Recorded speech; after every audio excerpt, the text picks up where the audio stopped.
Hi friends, subscribe our channel and hit the like button please. Buggy car.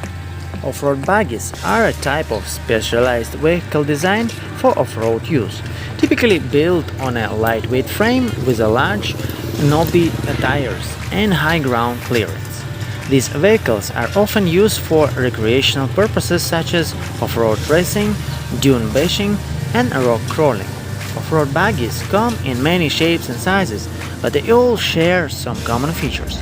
They are typically designed with a low center of gravity to improve stability on uneven terrain, and often have independent suspension systems to provide better traction and handling.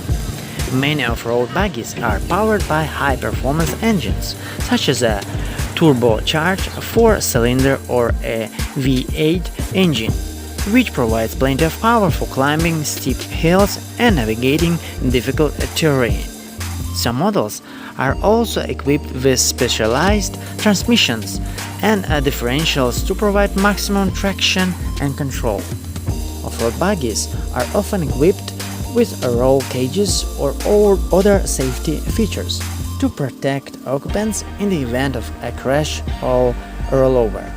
And they may also have specialized seats and harnesses to keep occupants securely in a place during aggressive driving. Off-road buggies can be customized to suit the needs of individual drivers and terrain. Some popular modifications include upgrading the suspension, adding larger tires, installing winches, and upgrading the engine and driver train components.